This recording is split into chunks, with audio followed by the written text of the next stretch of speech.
redimido de todos sus pecados mediante la sangre que Jesús derramó. Con su propia sangre, Él obtuvo por nosotros la eterna redención y nos ha permitido estar aquí en su iglesia que ha sido comprado por medio de su sangre. Ayúdanos a entender tu palabra para que nosotros podamos tener discernimiento de la palabra, de la enseñanza incorrecta que enseña en este mundo y la enseñanza correcta del cual nos enseña la palabra de Dios. Oramos para que el Espíritu Santo esté en ese momento guiando esta palabra para que nosotros podamos estar firmes en el conocimiento de la palabra de Dios. Confiamos en ti y oramos en el nombre del Señor Jesucristo. Amén. Vamos a buscar en San Juan capítulo 10. San Juan capítulo 10.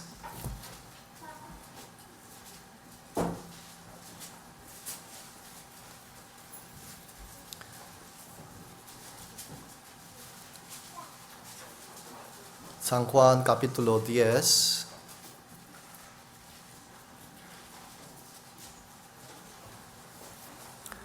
Versículo 28 y 29. Versículo 28 y 29. Vamos a leer juntos. Y yo le doy vida eterna y no perecerán jamás, ni nadie las arrebatará de mi mano. Mi Padre que me las dio es mayor que todos y nadie las puede arrebatar de la mano de mi Padre.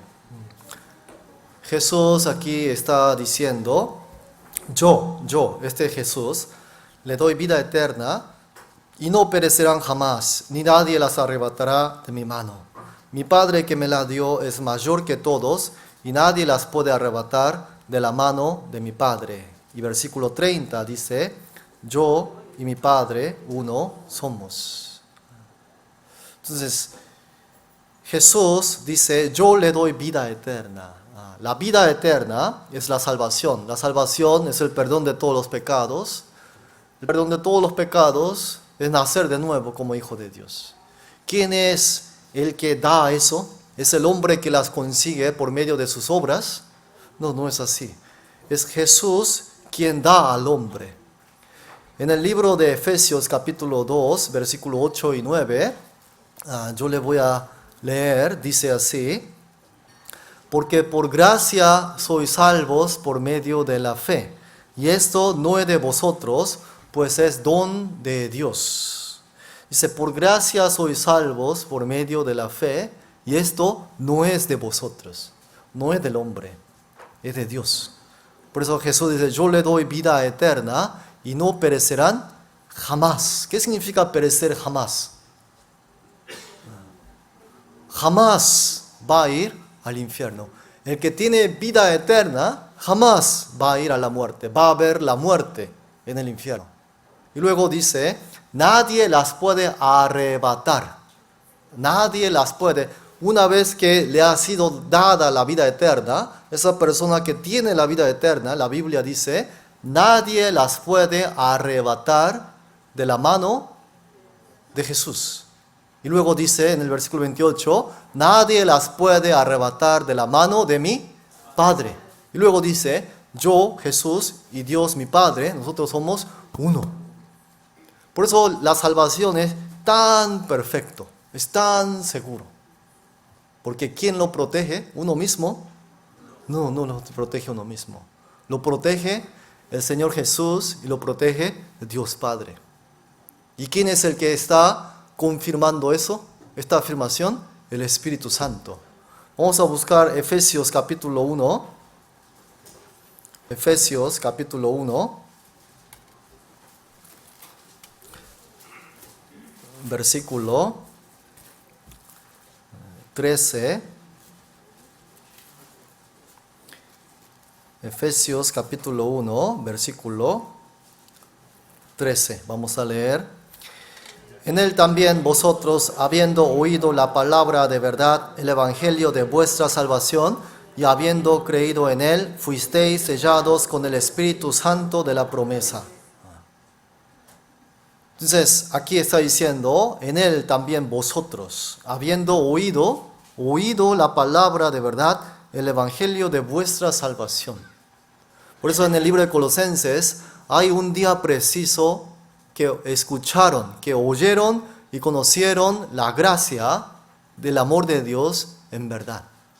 Aquí dice, habiendo oído la palabra de verdad, el evangelio de vuestra salvación. Por eso todos los que dicen haber recibido la salvación tienen que tener un día en realidad preciso, cuando oyeron el evangelio de vuestra salvación. Ese es el día de su salvación. Y en el momento, aquí dice, habiendo creído en Él,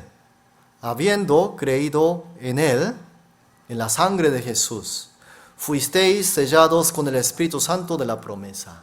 En ese momento que esa persona oye el evangelio de la salvación y cree en la sangre que ha sido derramada para perdonar, limpiar, lavar y quitar todos mis pecados de toda mi vida, en ese momento esa persona es sellado con el Espíritu Santo de la promesa.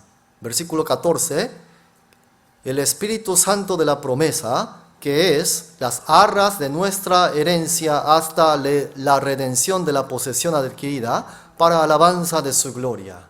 Dice, y ese espíritu, ese sello del Espíritu Santo de la promesa es las arras. Arras significa garantía. Es lo que me garantiza a mí, ¿hasta cuándo? Nuestra herencia hasta la redención. Redención es salvación, es sinónimo de salvación. Pero ¿qué está hablando aquí? Hasta la salvación. El día que el Señor Jesús venga en el aire, todos los que tienen el sello del Espíritu Santo van a ser tomados, arrebatados en el aire, ¿verdad? Esa es otra de las redenciones que habla la Biblia. ¿Por qué? Este cuerpo que está lleno de pecados, ¿no es así? Ese cuerpo es pecaminoso. Aunque haya recibido la salvación, lleva toda la naturaleza pecaminosa en el cuerpo. Pero el día que el Señor Jesús venga, este cuerpo va a ser transformado y va a ser tomado. Esa redención que habla aquí en el versículo 14. ¿Sí? Versículo 7 dice así, en quien tenemos redención por su sangre, el perdón de pecados, según las riquezas de su gracia. Aquí habla otra redención. En quien tenemos redención. Aquí dice, tenemos ya redención por su sangre, que es el perdón de pecados. Esa es la salvación que recibieron de los pecados, el perdón de los pecados. Entonces, versículo 13 dice, en él también vosotros, habiendo oído la palabra de verdad. O sea que han oído la palabra ¿de qué? De la redención por la sangre del Señor Jesús, que es el perdón de pecados. Habiendo oído esa palabra de verdad, el evangelio de vuestra salvación, habiendo creído en él, fuisteis sellados con el Espíritu Santo de la promesa. Entonces, cuando uno entendió la sangre de Jesús, la redención, el perdón de pecados, ¿qué dice? Fuisteis sellados con el Espíritu Santo de la promesa, que es las arras, que es la garantía de nuestra herencia hasta la redención. Hasta que el día que el Señor venga y que Él se lleve el cuerpo transformado. Por eso, ¿quién es el que garantiza en realidad la salvación? ¿Su vida? ¿La forma de vivir? No es su vida, no. Es el Espíritu Santo que está en uno. Está en uno. ¿Cómo se dará cuenta si yo tengo el Espíritu Santo o no tengo? Por los frutos. En la Biblia habla, hay frutos del Espíritu. Y hay frutos de la carne. Frutos del Espíritu, por sus frutos. Entonces, con el tiempo se va a ver los frutos. Con el tiempo. Entonces aquí, la salvación no es de mí. Capítulo 2, versículo 8, vamos a leer juntos. 8 y 9, vamos a leer juntos, ¿sí? Dice así, porque por gracia sois salvos por medio de la fe, y esto no de vosotros, pues es don de Dios, no por obras para que nadie se gloríe. Sois salvos por medio de la fe y esto no es de vosotros, sino es don, regalo de Dios. Y no es por obras para que nadie se gloríe. Entonces, la salvación viene de Dios. Y el mismo Espíritu Santo lo protege. Jesús lo protege. Dios Padre lo protege. Por eso la salvación que habla la Biblia es una salvación perfecta. Vamos a ir a Hebreos capítulo 9.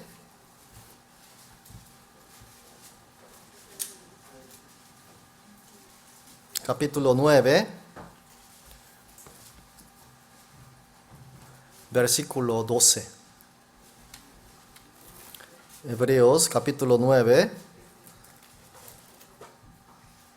versículo 12 vamos a leer. Y no por sangre de machos cabríos ni de becerros, sino por su propia sangre entró una vez para siempre en el lugar santísimo, habiendo obtenido eterna redención.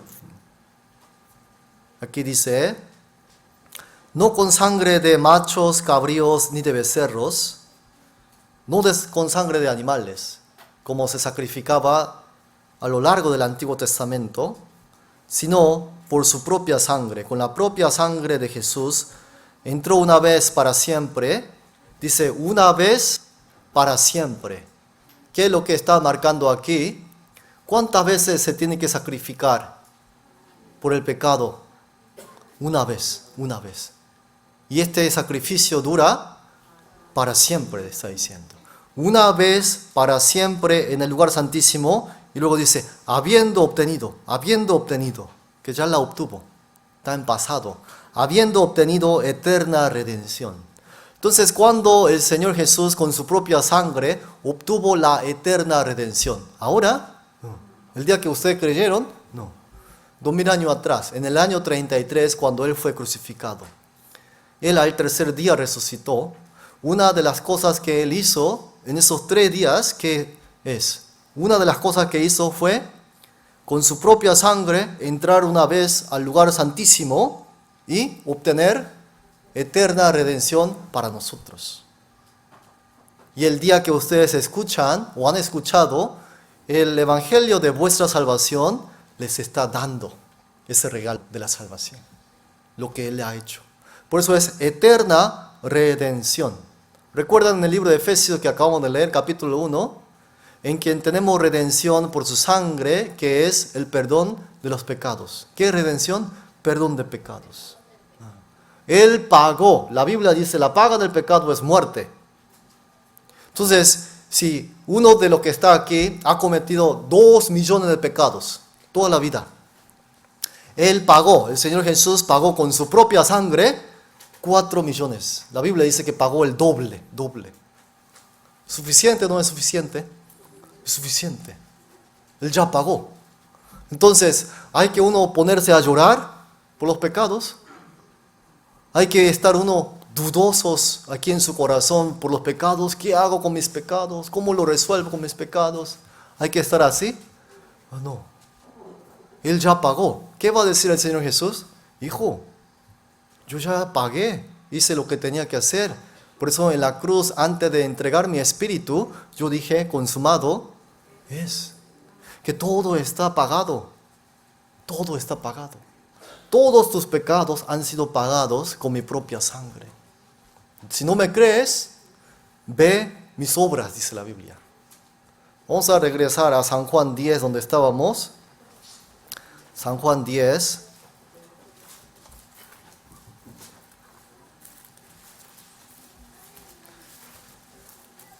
versículo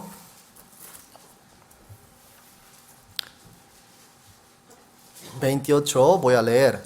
Y yo le doy vida eterna y no perecerán jamás, ni nadie las arrebatará de mi mano. Mi Padre que me la dio es mayor que todos, y nadie las puede arrebatar de la mano de mi Padre. Yo y el Padre uno somos. Versículo 31. Entonces los judíos volvieron a tomar piedras para apedrearle. Versículo 37, vamos a leer. Si no hago las obras de mi Padre, no me creáis, mas si las hago, aunque no me creáis a mí, creed las obras para que conozcáis y creáis que el Padre está en mí y yo en el Padre. Aquí está diciendo Jesús, creed a las obras de Jesús. Por eso cuando uno dice, yo creo en Jesús, yo creo en el nombre del Señor Jesús, ¿qué significa en otras palabras? Creer lo que Él hizo para pagar mis pecados. Es conocer, ver esas obras. Las obras de Jesús. ¿Por qué Él tuvo que morir en la cruz derramando toda su sangre? Viendo las obras de Él para que yo pueda creer. Pero hoy en día mucha gente dice que cree en Jesús, cree en el nombre de Jesús, pero no sabe lo que Él hizo. ¿En qué Jesús creerá? Otro Jesús. En otro Jesús que no puede resolverle los pecados de la persona. Vamos a regresar a Hebreos, capítulo, esta vez, 7.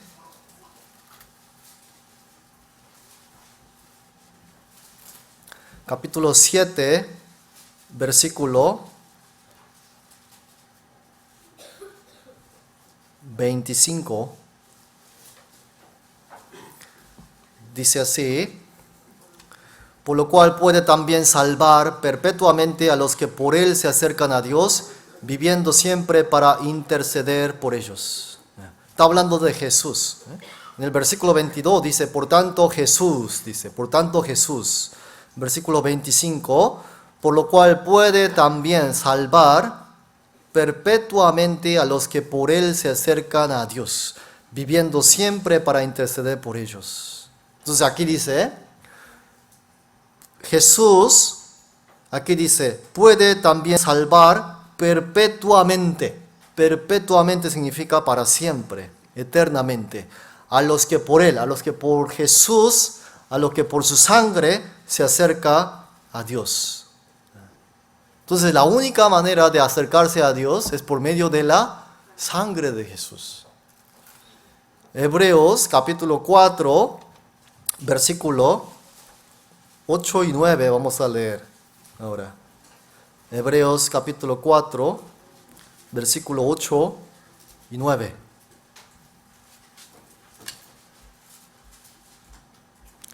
Leemos juntos.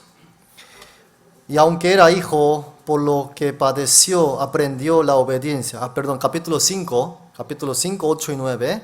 ¿Sí? Capítulo 5, 8 y 9. Vamos a leer. Y aunque era hijo, por lo que padeció, aprendió la obediencia, y habiendo sido perfeccionado, vino a ser el autor de eterna salvación para todos los que le obedecen. Aquí dice, vino a ser autor de eterna salvación para todos los que le obedecen.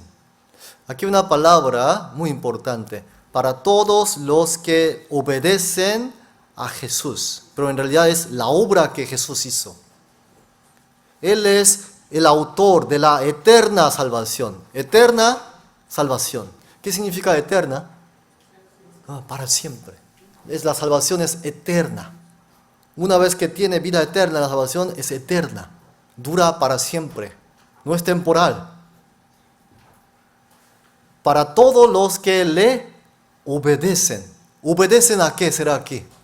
¿A los mandamientos de Dios? ¿A la palabra de Dios? ¿En qué? ¿Obedecen en qué?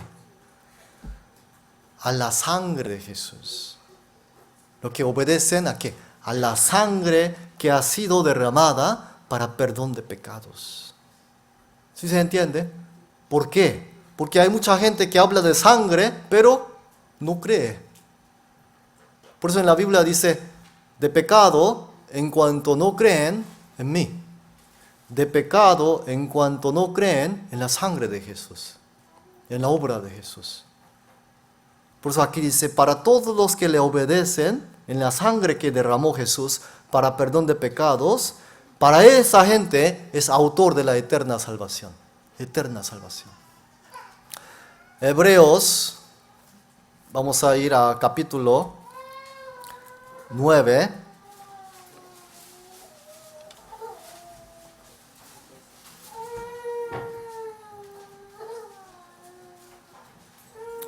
capítulo 9, versículo 13 y 14.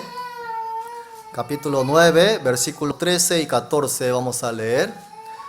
Porque si la sangre de los toros y de los machos cabríos y la ceniza de la becerra rociadas a los inmundos santifican para la purificación de la carne, cuanto más la sangre de Cristo, el cual mediante el Espíritu eterno se ofreció a sí mismo sin mancha a Dios, limpiará vuestras conciencias de obras muertas para que sirváis al Dios vivo.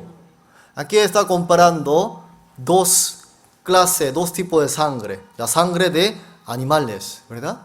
La sangre de los toros y de los machos cabríos, que también, según la ley de Dios, podían santificar para purificación de la carne, dice aquí. Aquí entonces está diciendo versículo 14, cuánto más la sangre de Cristo, el cual mediante el Espíritu eterno se ofreció a sí mismo sin mancha a Dios, dice. ¿Cuánto más esa sangre de Jesús? ¿Habrá algún pecado del hombre que pueda anular o invalidar la sangre de Jesús? No hay, no hay. Si hay, díganme. No hay. ¿Qué valdrá más? ¿Sus pecados o la sangre de Jesús? La sangre. La sangre de Jesús. ¿Cuánto más la sangre de Cristo? Dice. ¿Cuánto más? ¿Cuánto más? Por eso en la Biblia, en cada libro de la Biblia, desde el libro de Génesis hasta el libro de Apocalipsis, da testimonio de sangre. En el libro de Génesis, ¿sabe dónde aparece sangre? Solo la sangre aparece, solo la sangre. Nada del hombre, solo de sangre. ¿Cuándo? Cuando Adán y Eva pecaron. Cuando Adán y Eva pecaron, lo primero que hicieron ellos fue hacer delantales con hoja de higuera para cubrir su pecado. Pecaron, ¿qué es lo que hicieron? Se vistieron. Pero no sirvió esa vestimenta del hombre, sino que Dios les hizo túnica de pieles. Para que haya túnica de pieles se necesita un animal, que un animal muera. Ahí hubo sacrificio de un animal, hubo sangre. ¿Qué es lo que hubo? Sangre. Cuando Caín y Abel, que eran los hijos de Adán y Eva, trajeron un día ofrenda delante de Dios y sacrificaron. ¿Qué sacrificó Caín? ¿Qué ofrenda trajo? Fruto de la tierra, dice la Biblia. ¿Qué trajo Abel? Él trajo una oveja de lo más gordo, dice la Biblia. Los dos sacrificaron ofrenda, lo que a ellos les parecía lo correcto. Pero ¿a quién? ¿Cuál de la ofrenda agradó a Dios? La ofrenda de Abel, la ofrenda del cordero, de la oveja. ¿Por qué? ¿Por qué será? Capítulo 11 de Hebreos, ya que estamos ahí. Capítulo 11 de Hebreos, está la respuesta. En el libro de Génesis no está la respuesta, está en el libro de Hebreos. Versículo 4, vamos a leer juntos. Por la fe Abel ofreció a Dios más excelente sacrificio que Caín, por lo cual alcanzó testimonio de que era justo, dando Dios testimonio de sus ofrendas, y muerto aún habla por ella. ¿Qué respuesta encuentran aquí? Por la fe. La fe viene por el oír, y el oír por la palabra de Dios. Abel tuvo que haber oído palabra de Dios de alguien. En el libro de Romanos capítulo 10 dice, ¿cómo creerán si nadie les predica? ¿Cómo les predicará si no fueren enviados por Dios? ¿Cómo invocarán el nombre de Dios Jehová si no creen? Entonces, la fe viene por el oír la palabra de Dios. ¿De quién habrá oído Abel la palabra de Dios acerca de esto, de esta ofrenda de una oveja que era lo que agradaba a Dios? A papá y mamá, Adán y Eva. Seguramente papá y mamá les explicó lo que exactamente ocurrió en el huerto del Edén. ¿Qué ocurrió en el huerto del Edén? Tu mamá comió ese fruto del conocimiento del bien y del mal que Dios nos había dicho, el día de que comieres ciertamente morirás. Ella comió y luego me dio a mí para que comiera. Y nosotros, por ese pecado, tenemos esta túnica de piel que Dios nos hizo y que Dios nos vistió. Él trajo un animal, lo degolló y lo mató. Vimos cómo sangrar ese animalito en el huerto del Edén. ¿Qué es lo que habrá entendido? El pecado, muerte del animal. A eso le agrada a Dios. El pecado se paga con muerte. Entonces, ¿qué es lo que trajo? Una oveja trajo. En cambio, Caín, que seguramente estuvo junto con su hermano Abel escuchando lo que mamá y papá le estaban diciendo, ¿entendió o no entendió? No entendió. Él prefirió traer ofrendas según su pensamiento. Pero Abel, ¿qué es lo que trajo? Fe. Por la fe, dice, la fe. Por la palabra de Dios. Él trajo la oveja. Esa es la diferencia entre hoy. Hoy también hay gente como Caín, hay gente como Abel, entre los creyentes. ¿Quiénes son la gente que pertenece al grupo de Caín? Va a la iglesia, conoce a Jesús, predica a Jesús, pero no puede quitar sus pecados de toda la vida. Tal vez puede resolverle y quitarle el pecado hasta la fecha, hasta el presente, pero los pecados del futuro, tú tienes que cuidarla, tú tienes que cuidarte, tú tienes que portarte bien, tú no tienes que apartarte. ¿Quiénes son ellos? Caín. ¿Quiénes son los de Abel? Solo la sangre de Jesús puede limpiar mis pecados. Solo. ¿En qué confía? ¿En dónde está puesto su confianza? En la sangre. En cambio, el grupo de Caín, ¿en dónde está puesta su confianza? En sus propias obras, en su vida. ¿Cómo vive su vida? Eso es diferente. ¿Y en dónde más aparecerá sangre en la Biblia? En el arca de Noé. En la Biblia, en el libro de San Lucas, vamos a buscar este versículo, capítulo 13. San Lucas, capítulo 13.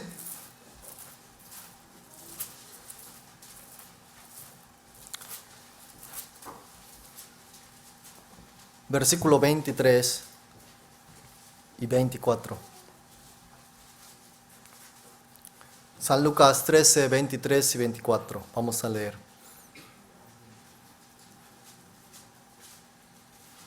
Leemos. Alguien le dijo: Señor, son pocos los que se salvan. Y él les dijo: esforzaos a entrar por la puerta angosta, porque os digo que muchos procurarán entrar y no podrán. Alguien le preguntó al Señor: son pocos los que se salvan, los que reciben salvación, la vida eterna, el perdón de pecados, los que nacen de nuevo. Jesús le contestó diciendo: esforzaos a entrar por la puerta angosta, porque os digo que muchos procurarán entrar y no podrán. Entrar por la puerta angosta es salvación, es nacer de nuevo, es recibir perdón de pecados. Puerta angosta. En el tiempo de Noé, esta puerta, ¿qué era? El arca. El que cualquiera que entraba por la puerta del arca recibía salvación. ¿Sí o no? ¿Qué será el arca? El arca era Jesús. Dios ordenó a Noé que construya este arca y luego la vas a calafatear con brea. Con brea. Si el arca es el cuerpo de Jesús, esa brea con la cual calafateó todo el arca es la sangre de Jesús. Y cualquiera que entra por esa puerta recibía salvación. ¿No es así? Hoy en día, ¿quiénes son los que entran por la puerta angosta? Los que han oído, han entendido y han creído en la sangre y en el cuerpo de Jesús. Esos son los que han entrado por la puerta angosta. Y el que estaba dentro del arca, vino el juicio, fue salvo. Todo lo demás fueron destruidos. Ahí también hubo sangre en realidad. En el huerto del Edén, Caín y Abel, el arca de Noé. Vamos a ver San Juan capítulo 3. San Juan capítulo 3.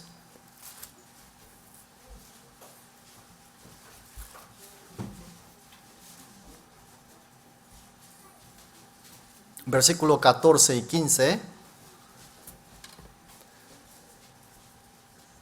San Juan capítulo 3, versículo 14 y 15. Vamos a leer. Y como Moisés levantó la serpiente en el desierto, así es necesario que el Hijo del Hombre sea levantado, para que todo aquel que en él cree no se pierda, mas tenga vida eterna. Jesús habló de Moisés, de un acontecimiento importante que ocurrió en el tiempo de Moisés. Dice que Moisés levantó la serpiente en el desierto. Así es necesario que el Hijo de Hombre, que Jesús, sea levantado. ¿Qué es lo que sucedió en ese tiempo de Moisés, cuando él levantó la serpiente alto, allá arriba en el desierto? El pueblo de Israel se estaba quejando contra Dios. Entonces Dios envió serpientes ardientes para que mordiera al pueblo de Israel y que muriera. Entonces el pueblo de Israel, viendo eso, se arrepintieron. Nos hemos quejado de nuestro pecado, no de Dios. Nosotros hemos pecado contra ti. Ayúdanos, sálvanos. Entonces Dios le dio palabra a Moisés. Le dijo, hazte una serpiente de bronce y colócalas en una vara, en una asta alta, y ponla allá arriba. Y cualquiera que mirase esa serpiente de bronce vivirá, dijo. ¿Esa era sombra y figura de quién? De Jesús. Así como Moisés levantó la serpiente en el desierto, así es necesario que el Hijo del Hombre, que Jesús, sea levantado. También era sombra de Jesús. Y también estaba escrito el Evangelio allá, en el libro de Números. Versículo 15, para que todo aquel que en él cree no se pierda, mas tenga vida eterna. Entonces, en el desierto, cualquiera que miraba a la serpiente que estaba colocada en la asta, vivía. Cualquiera que miraba vivía, cualquiera. Un criminal miraba, vivía o no. Oh, una persona que se creía bien limpio, veía y vivía o no. También. Pero aquel que por dudas no miraba, era duro. Oh, yo cómo voy a mirar eso. Vivía, moría. Por eso el único pecado que queda en la Biblia es, en cuanto al pecado, es no creer. Mira lo que dice aquí. Capítulo 3, versículo 8. Vamos a leer.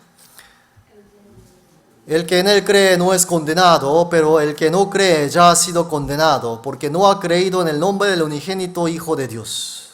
El que en él cree, en él cree no es condenado, pero el que no cree, dice, ya ha sido condenado. Ya. Capítulo 3, versículo 36. Vamos a leer. El que cree en el Hijo tiene vida eterna, pero el que rehúsa creer en el Hijo no verá la vida, sino que la ira de Dios está sobre él. Aquí habla, el que rehúsa creer en el Hijo no verá la vida, sino que la ira de Dios está sobre él.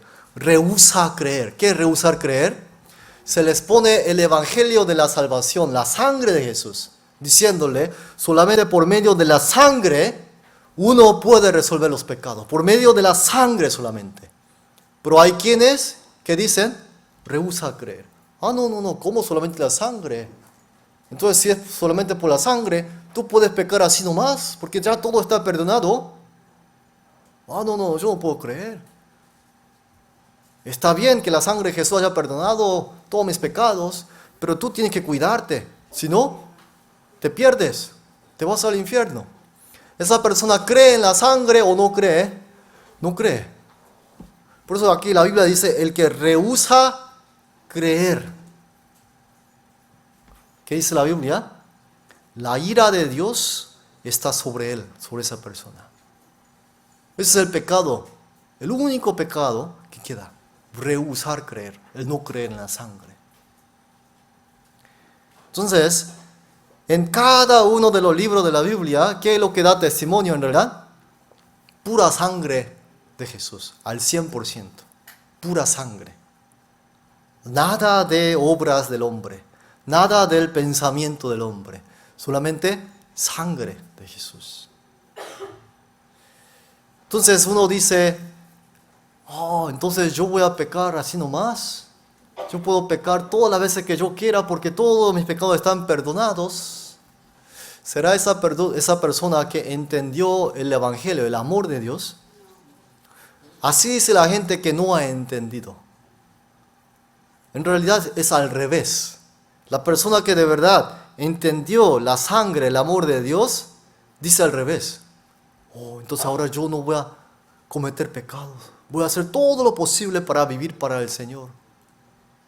¿No es así? Es al revés. Es porque no ha entendido, viene así. Esas son gente que rehúsa creer en la sangre. ¿Y en qué quiere creer y estar confiado? En la vida que lleva. Por eso, esas personas cometen el pecado ¿de qué? De no creer, en rechazar en lo que Jesús hizo por esa persona. Romanos, vamos a buscar capítulo 6. Romanos capítulo 6, versículo 1 y 2. Romanos capítulo 6, versículo 1 y 2. Vamos a leer juntos, dice así. ¿Qué pues diremos? ¿Perseveraremos en el pecado para que la gracia abunde? En ninguna manera, porque los que hemos muerto al pecado, ¿cómo viviremos aún en él? En este capítulo de Romanos se está tratando exactamente de eso. Entonces si Cristo Jesús derramó su sangre para quitar y perdonar todos los pecados, podemos seguir pecando para que su gracia y su amor abunde. Está diciendo eso aquí. ¿Qué pues diremos? ¿Perseveraremos en el pecado para que la gracia abunde? Versículo 2 que dice, en ninguna manera. ¿Cómo pues los que hemos muerto al pecado seguiremos viviendo aún en el pecado? ¿Cómo? Ninguna manera, dice la Biblia. Pero ¿podrá una persona que recibió la salvación cometer pecado? ¿Podrá o no podrá? Sí, puede.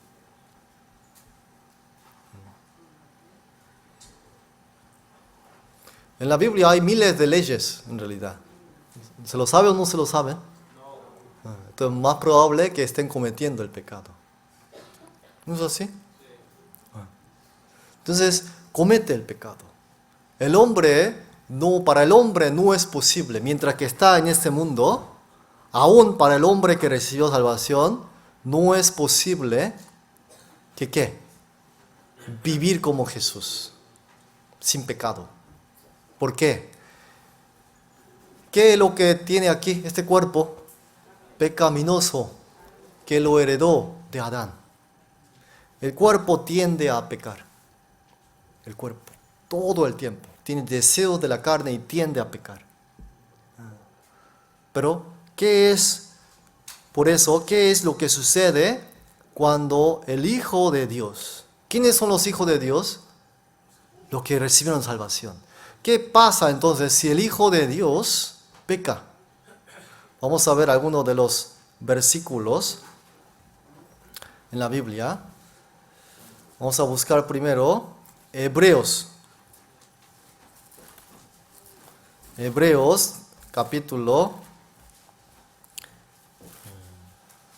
12.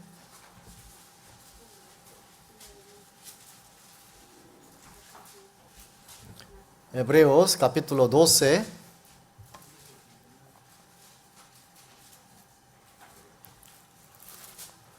Del versículo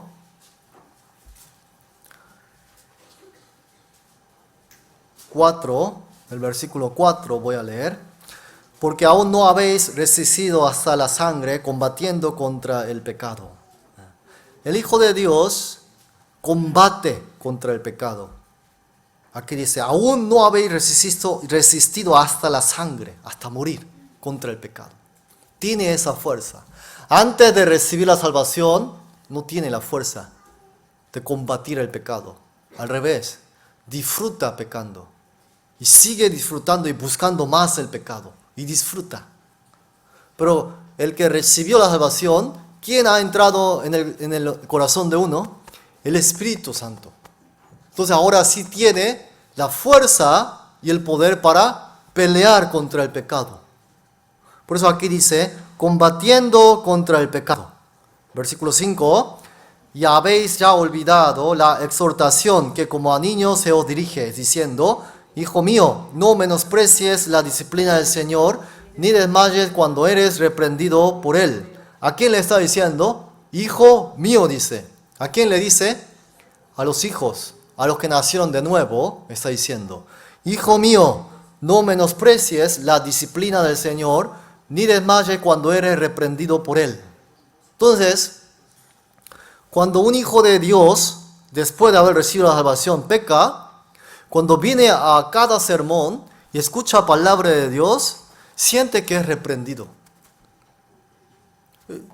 Uno, al escuchar un sermón, siente que está siendo reprendido. ¿Por qué? Porque le está indicando los pecados que está cometiendo en la vida diaria. Siente esa reprensión. Y luego, aquí dice, disciplina del Señor. ¿Qué es disciplina? Reprender es por medio de la palabra. Disciplina es como un castigo. Castigo, penitencia, castigo. Seguimos leyendo. Versículo 6. Porque el Señor al que ama disciplina y azota a todo el que recibe por hijo. Si soportáis la disciplina, Dios os trata como a hijos. Porque ¿qué hijo es aquel a quien el Padre no disciplina? Aquí está diciendo, a los hijos el Señor disciplina y azota. ¿Qué es azotar? Golpearle con algo, ¿no? Azotarle. Con una vara a veces. Azota. ¿Ustedes tenían papá? Mayoría sí, ¿verdad? Papá. Papá normal, por decir normal. Disciplinaban, azotaban, con el cinturón a veces, ¿verdad? Con el cinturón.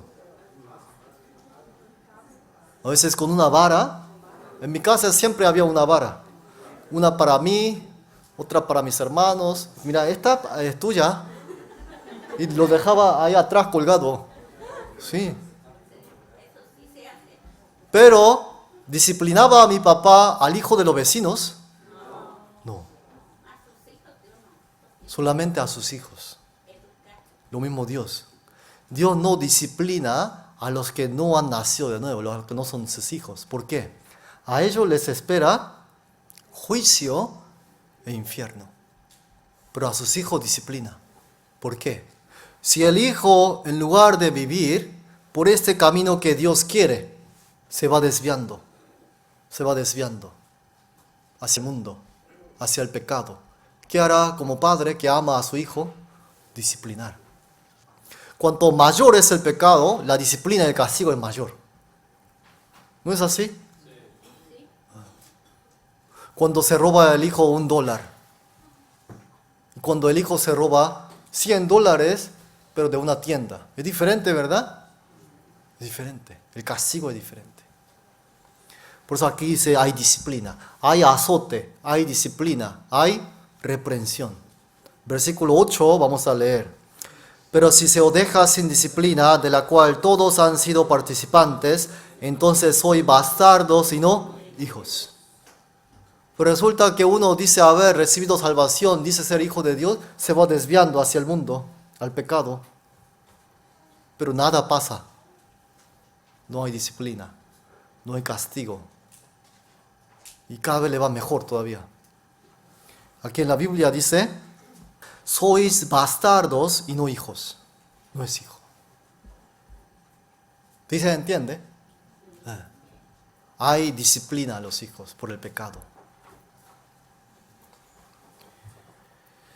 Versículo 10. y aquellos ciertamente por pocos días nos disciplinaban como a ellos les parecía, pero para lo que nos es provechoso, para que participemos de su santidad.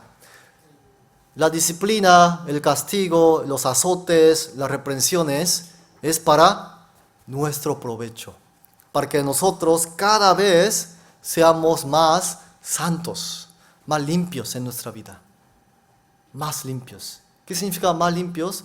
La vida que uno lleva cada vez se va más asemejando a su papá. ¿A quién? A Cristo, a Dios. Por eso la parte de la disciplina es parte del amor de Dios también. Un ejemplo, vamos a ver, Salmos capítulo 51. Vamos a ver un ejemplo. Salmos capítulo 51.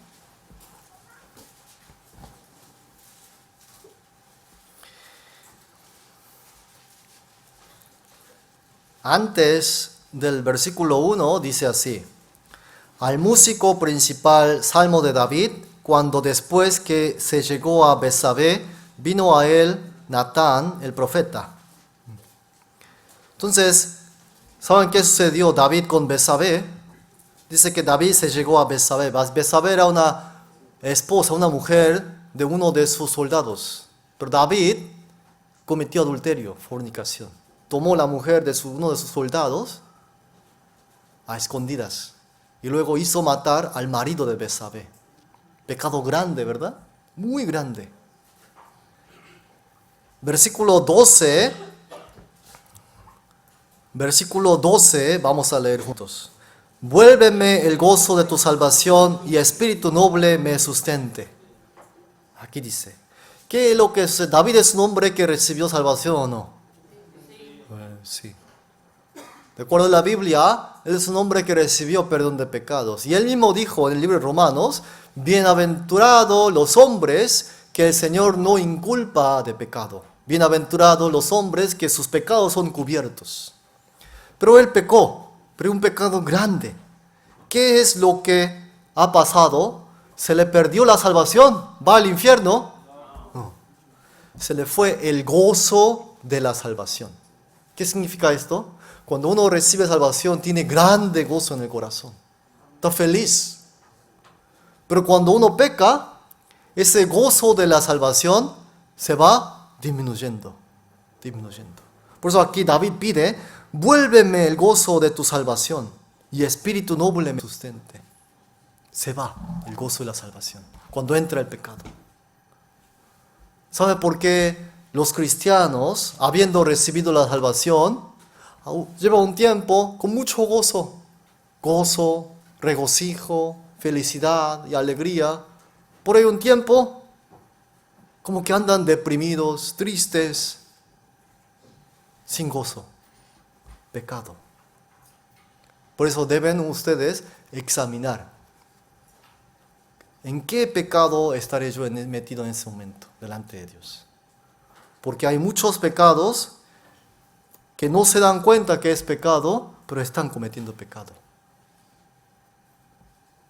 Hay muchos. Entonces, ¿qué es lo que sucede? Se va ese gozo de la salvación. Por eso aquí David está pidiendo, vuélveme el gozo de tu salvación y espíritu noble me sustente. ¿Sabe qué es lo que sucede o la consecuencia de haber cometido pecado? Primero, en el corazón no hay gozo de salvación. Segundo, el corazón se va oscureciéndose. Entonces, cuando viene a la iglesia no quiere estar juntos. Da un paso atrás. No quiere ir a las comuniones. No quiere leer la Biblia. No quiere escuchar sermones. Anda dando vueltas y vueltas nomás. Se va alejando. ¿Por qué será? ¿Quién está en medio de la iglesia? Señor Jesús. Sabe que el Señor está ahí. Entonces se va alejando. Nomás me rodea la iglesia. Va rodeando. ¿Cómo se podrá volver a restaurar esa relación con el Señor? El problema es con el Señor. ¿Cómo se podrá? Orar primero. Orar. de todo un corazón sincero como David. ¿Por qué? ¿Saben por qué él fue restaurado? Él oró muchísimo. Él oró muchísimo. En el Nuevo Testamento enseña, vamos a ir primera de Juan, capítulo 1. En el Nuevo Testamento enseña acerca de los pecados. ¿Qué es lo que debe hacer el Hijo de Dios cuando comete pecados?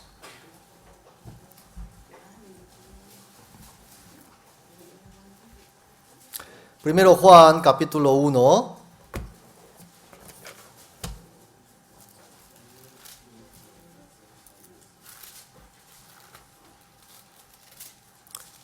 Primero Juan, capítulo 1, versículo 5, voy a leer.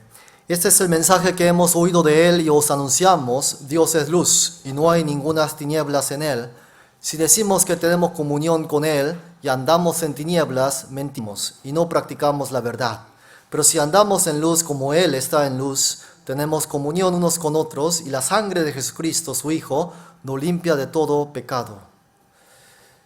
Versículo 8, 9 y 10, vamos a leer. Si decimos que no tenemos pecado, nos engañamos a nosotros mismos y la verdad no está en nosotros. Si confesamos nuestros pecados, Él es fiel y justo para perdonar nuestros pecados y limpiarnos de toda maldad. Si decimos que no hemos pecado, le hacemos a Él mentiroso y su palabra no está en nosotros. En el versículo 6 dice: si decimos que tenemos comunión con Él, con el Señor Jesús, y andamos en tinieblas, mentimos y no practicamos la verdad. Por eso, cuando uno está en pecado, tiene que orar, ponerse de rodillas, orar a Dios. ¿En qué pecado estoy metido yo? O si es algún pecado que ya saben, hay que orar. Hay que confesar ese pecado. Hay que arrepentirse de ese pecado. ¿Por qué? La primera evidencia que aparece cuando uno está en pecado, aquí dice: se aleja de la comunión. Se aleja. No puede tener comunión ¿con quién? Con el Señor. ¿Qué significa eso? No hay comunión con los hermanos. No hay. ¿Por qué? Está en pecado. Está en tinieblas. ¿Quién está en la comunión? Está el Señor. Es luz. Y la tiniebla, cuando se acerca a la luz, no quiere. Se aleja. Tiende a alejarse. Si decimos que tenemos comunión con Él y andamos en tinieblas, mentimos y no practicamos la verdad. Pero si andamos en luz como Él está en luz, tenemos comunión unos con otros y la sangre de Jesucristo, su Hijo, nos limpia de todo pecado. La sangre de Jesucristo ya limpió todos nuestros pecados.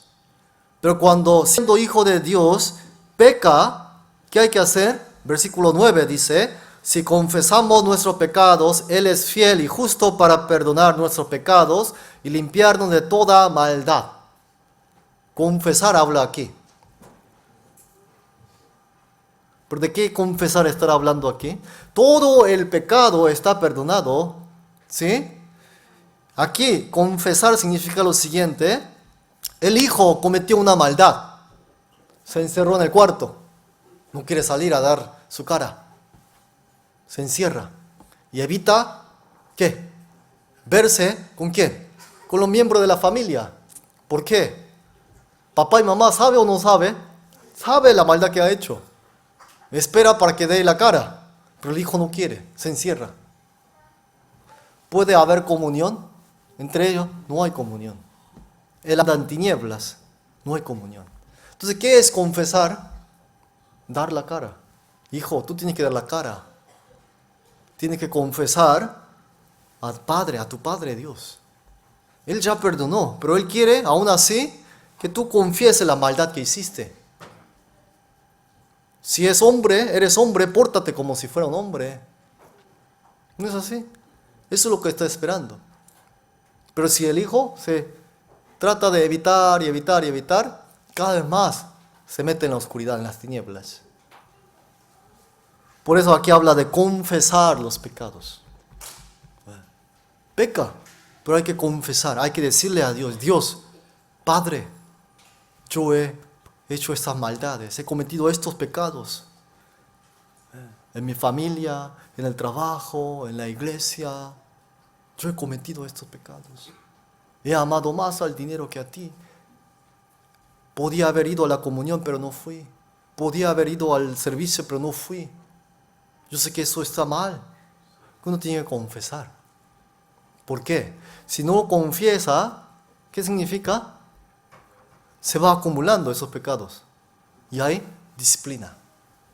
Llega la disciplina. ¿Sí se entiende? Es para restaurar, restablecer la relación con Dios. Por eso, el principal motivo e importancia de la comunión, ¿sabe qué es? Aquí dice, si decimos que tenemos comunión, en el capítulo 1 está hablando de comunión, está explicando acerca de la comunión entre los cristianos. El propósito de tener comunión, ¿sabe qué es? Lavar los pecados que uno comete diariamente. Por eso en San Juan capítulo 13, Jesús llamó a todos sus discípulos y se arremangó. Se puso una toalla, trajo agua. ¿Y qué les hizo? Les empezó a limpiarle los pies. ¿Por qué? Pecado. Está sucio los pies. Antes, cuando la gente iba afuera de la casa, andaba en ese polverío. Y al llegar a la casa, como muchos andaban con sandalias, llegó sucio. Lo mismo nosotros. Cuando está juntos en la congregación, pecamos menos. Tratamos de enfocarnos en la palabra, en lo que es la comunión. ¿No es así? En los trabajos de la iglesia. Pero va afuera, va al trabajo y empieza a salir ¿qué? Insultos. ¿No es así? Las malas palabras. Y cuando está con su esposo y con su mujer, enojos, gritos. Y con sus hijos también, gritos. Entonces cuando viene a la comunión, ¿qué hay que hacer? Lavar los pies. ¿Qué es lavar los pies? Confesar sus pecados. Hay pecados que uno no los puede confesar delante de mucha gente, ¿verdad? Delante de muchos hermanos. Eso confiéselo con el Señor. Pero si tienen una fe para poder confesar algunos pecados delante de la comunión, en la comunión, debe hacerlo. Ejemplo, a veces hay hermanos y hermanas que en la comunión comparten. Yo ya llevo 1 año de haber recibido la salvación, pero todavía no puedo dejar la cerveza. Todavía yo no puedo dejar los cigarros. Ayúdenme, hermanos, a orar por mí. Yo sé que Dios me va a castigar y me está castigando. ¿Puede hacerlo o no puede hacerlo? Eso es confesar los pecados. Si no lo confiesa, ¿cómo lo va a tener? A escondida todo el tiempo. Todo el tiempo lo va a tener a escondida. Había también otra hermana que cada vez que venía a la comunión, porque su marido no era salvo, cada vez que venía a la comunión, ¿de qué decía? Mi marido me grita y me persigue porque yo veo a la palabra. No me golpea, pero me dice cosas feas mi marido. Ayúdenme, hermanos. Yo el coraje lo tengo hasta aquí. Lo quiero matar, pero no puedo por el Evangelio. Da esos testimonios, confiesa los pecados. ¿No es así? Y ahí también hubo a veces, no es de aquí, de otra iglesia. Teníamos comunión y una de las hermanas, era una hermana. Yo tengo problema con el casino. Cada vez que yo cambio el cheque, me voy para el casino. Ayúdenme, hermanos, esto no debe ser así. ¿Ella habrá dejado o no habrá dejado? Lo dejó. Dejó de ir al casino. Pero si ella hubiese escondido ese pecado, hubiese seguido. ¿Sí se entiende? El principal motivo de comunión es para confesar los pecados y quitar ese pecado de en medio de la vida que uno lleva. ¿Sí se entiende? Por eso se trata todo este capítulo 1 de 1 de Juan. Acerca de cómo resolver los pecados que uno comete a diario. ¿Por qué? Se repite. Un día, 2 días. Seguramente hay muchos de ustedes que ¿qué? Que tienen pecados, siempre se repite. Peleas, discusiones, que la avaricia por el dinero, el amor hacia las cosas del mundo, se repite. Si ustedes confiesan en la comunión, van a ver que ese pecado se puede quitar. Pero si ustedes lo guardan en ustedes nomás, nunca se va a quitarse. Siempre van a estar peleando con eso, toda la vida. Por eso Jesús enseñó de lavar los pies en la comunión. Porque ¿quién está en la comunión? Versículo 3. Vamos a leer. Lo que hemos visto y oído, eso os anunciamos, para que también vosotros tengáis comunión con nosotros. Nuestra comunión verdaderamente es con el Padre y con su Hijo Jesucristo. ¿Quién está en la comunión? Padre, Dios y su Hijo Jesucristo. ¿Está ahí? ¿Para qué estará ahí? El Hijo está dando la cara por el pecado. Yo le voy a resolver. Ese es el propósito número 1 de venir a la comunión. ¿Sí se entiende? No estar dando testimonio que nada tiene que ver con el verdadero propósito de la comunión. Ahora, por último, vamos a ver 1 de Pedro capítulo 1. 1 de Pedro capítulo 1.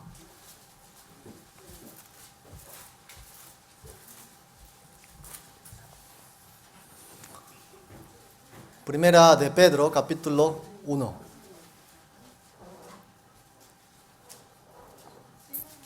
Versículo 23, dice así: siendo renacidos no de simiente corruptible, sino de incorruptible por la palabra de Dios que vive y permanece para siempre. Dice aquí, siendo renacidos por medio de la palabra de Dios que vive y permanece para siempre, ¿verdad? Entonces, uno ya ha renacido, ya renació, ya nació de nuevo. Entonces, para aquel que ya nació de nuevo, ¿qué es lo más importante? Capítulo 2, versículo 1 y 2, leemos 1, 2 y 3. Desechando pues toda malicia, todo engaño, hipocresía, envidias y todas las detracciones, desead como niños recién nacidos la leche espiritual no adulterada, para que por ella crezcáis para salvación, si es que habéis gustado la benignidad del Señor. En el versículo 2 dice, desead como niños recién nacidos la leche espiritual no adulterada, para que por ella crezcáis para salvación. Crecer. Un niño ha nacido. ¿Qué es lo que necesita? Leche. ¿Leche de quién? ¿De quién? Hoy muchas mamás no quieren dar, ¿verdad? De la leche materna. Dicen, no, dale polvo, ¿verdad? Pero de acuerdo a la Biblia, uno tiene que tomar leche de mamá.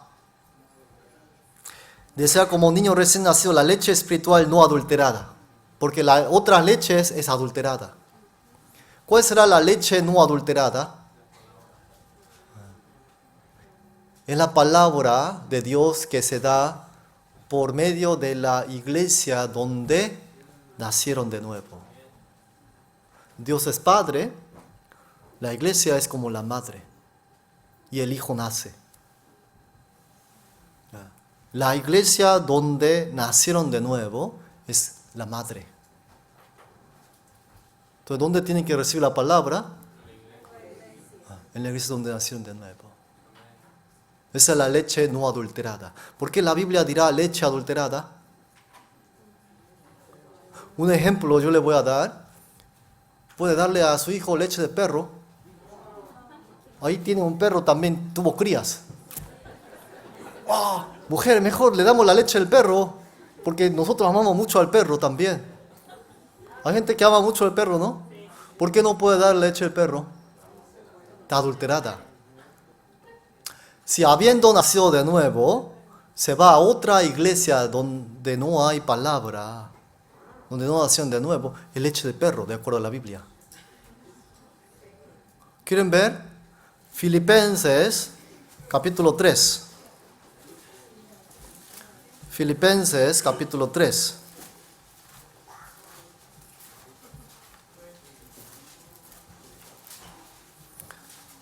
Versículo 2. Filipenses capítulo 3, versículo 2. Vamos a leer juntos. Guardaos de los perros, guardaos de los malos obreros, guardaos de los mutiladores del cuerpo. El apóstol Pablo está diciendo, guardaos, ten cuidado de los perros, dice, perros. ¿Quiénes son estos perros de acuerdo a la Biblia? Falsos maestros de la Biblia. Entonces, si alguien va a tomar leche de otra iglesia, está tomando leche de perro. Segunda de Pedro, vamos a ir también. Segunda de Pedro. El mismo Pedro que dijo que hay que desear la leche espiritual no adulterada, dijo así, capítulo 2, segunda de Pedro, capítulo 2, versículo 1. Versículo 1 dice así. Pero hubo también falsos profetas entre el pueblo, como habrá entre vosotros falsos maestros, que introducirán encubiertamente herejías destructoras, y aún negarán al Señor que los rescató, atrayendo sobre sí mismo destrucción repentina. Capítulo 2, versículo 12. Pero estos hablando mal de cosas que no entienden, como animales irracionales, nacidos para presa y destrucción, perecerán en su propia perdición. Versículo 22 leemos, pero les ha acontecido lo verdadero proverbio, el perro vuelve a su vómito y la puerca lavada a revolcarse en el cieno. ¿Quién dijo? Pedro dijo que son perros. ¿Quiénes son perros? Cuando recibe palabras de otros falsos maestros de la Biblia. Entonces, lo más importante cuando uno ha nacido de nuevo, ¿sabe qué es? ¿Qué palabra escucha usted por sus oídos? Eso es lo que va a marcar su vida cristiana, su crecimiento en cuanto a la fe. Miran mucho YouTube hoy en día. El YouTube no es, ellos no son leche espiritual. ¿Sí se entiende? Además, no es una manera, conforme a la Biblia, de llevar la palabra. La manera más ideal, más bíblica, es venir a la congregación y recibir la palabra de Dios en la congregación. Si quieren volver a repetir el sermón del domingo, pueden ver el YouTube, otra vez el sermón. Porque en el YouTube se sube. Pero hay gente que dice haber nacido de nuevo y se mete al YouTube y se divierte más. Está más divertido mirándolo en YouTube. Fin del mundo, las señales del fin del mundo, el apocalipsis, el anticristo, que el otro, que el otro. Y cuando escucha el sermón de aquí se duerme.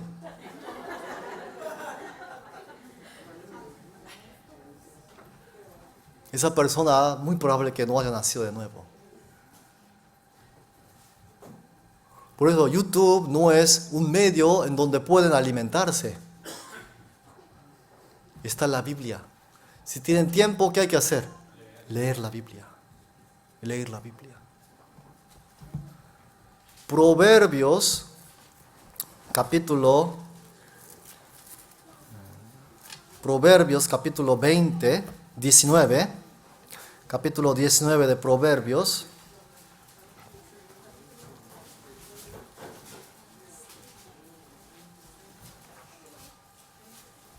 Proverbios, capítulo 19, 27.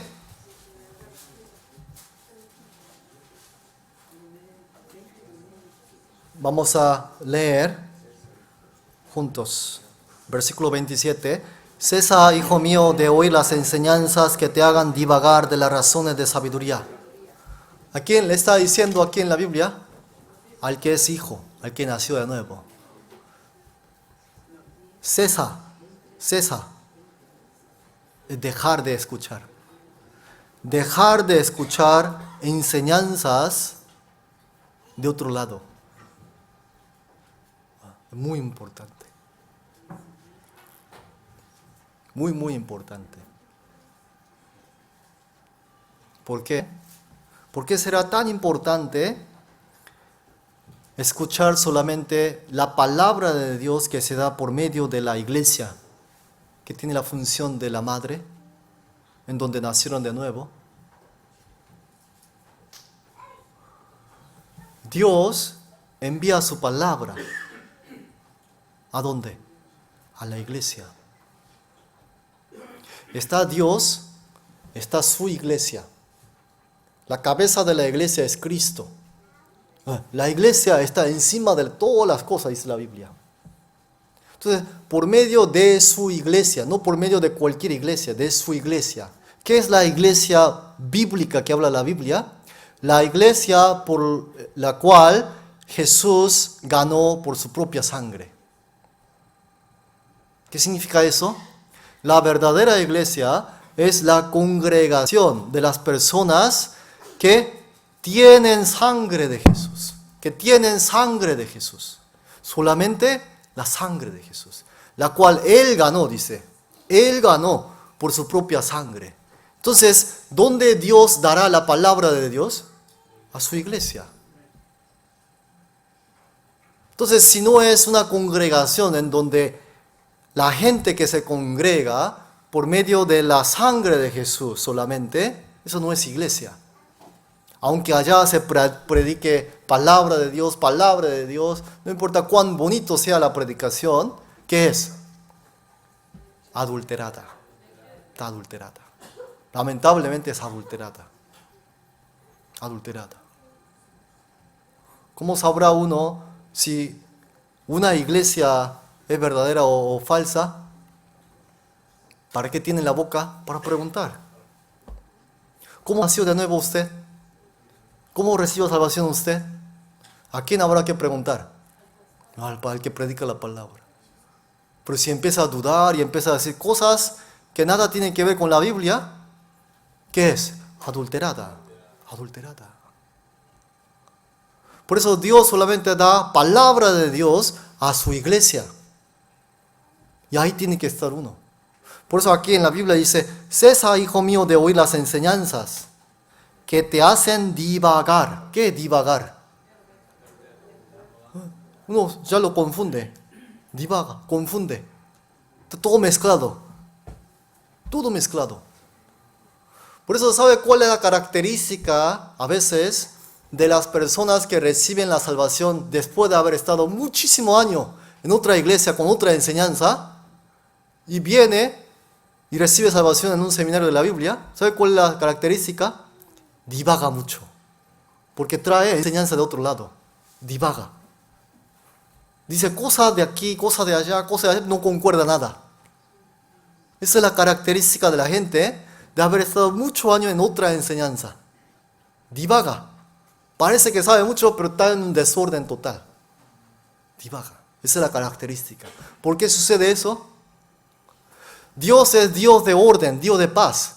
Dios da la palabra según su orden. ¿Puede un niño que recién acaba de nacer comer tacos, comer bife, comer chorizos? No puede. ¿Qué necesita? Leche. Una persona ya adulto puede comer comidas duras, hamburguesas, pizzas. Sí, puede. Por eso hay comida para cada uno en la iglesia. Para los más niños, para los adultos, hay toda clase de comida en la iglesia. Por eso es muy normal cuando leen la Biblia no entender la Biblia. Al revés, si entienden toda la Biblia es muy anormal. Porque este libro no es un libro que cualquiera la entiende. No. Un recién nacido puede leer y entender cierto punto. Un poco, el que está más crecido, otro tantito. El que ha crecido más, otro tantito. Pero la característica de la gente que viene de otras iglesias, por haber estado muchos años allá, yo sé mucho de la Biblia. Pero cuando se trata de abrir la Biblia no sabe nada. Está todo en desorden. Por eso la Biblia dice, hay que dejar de oír esas enseñanzas. Hoy en día, en especial, abunda en YouTube. YouTube. Nada de lo que se sube en el YouTube está verificado. A veces veo un video muy bonito y el que lo subió, ¿quién es? Uno de los que va a los testigos de Jehová. Y lo estuvo mirando. Mira qué bonito, dijo. Así hay mucho. Uno subió otro video muy bonito. ¿Y quiénes son? Los que adoran a muertos. El YouTube, y hay muchos canales cristianos hoy en día también, ¿no? También. Ninguna de esas sirve. Ninguna. Si ustedes ven, el 99% de lo que habla, prosperidad, salud, amor. De eso se trata toda la enseñanza hoy en día. ¿Eso quiere enseñar la Biblia a los hijos? No. Por eso tienen que dejar. Es muy, muy importante. A medida que ustedes van creciendo, ¿sí?, con el conocimiento de la palabra de Dios, ¿sabe qué es lo que sucede? Van a poder discernir verdadera iglesia y falsa iglesia. Verdadera palabra y falsa palabra. Pueden discernir. Vamos a ir a Pedro otra vez. Primera de Pedro. Vamos a ver unos 2 versículos más. Terminamos. Primera de Pedro, capítulo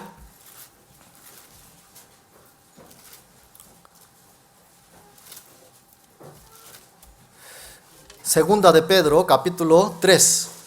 Perdón, 2 de Pedro, capítulo 3.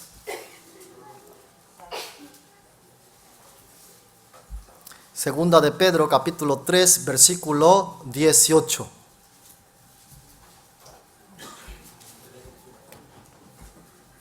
Vamos a leer juntos.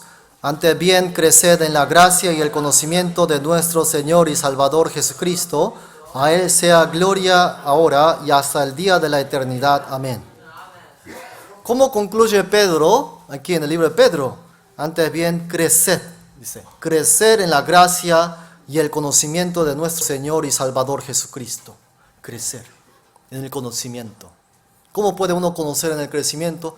Leyendo, meditando, escuchando sermones una y otra vez, viendo a las comuniones.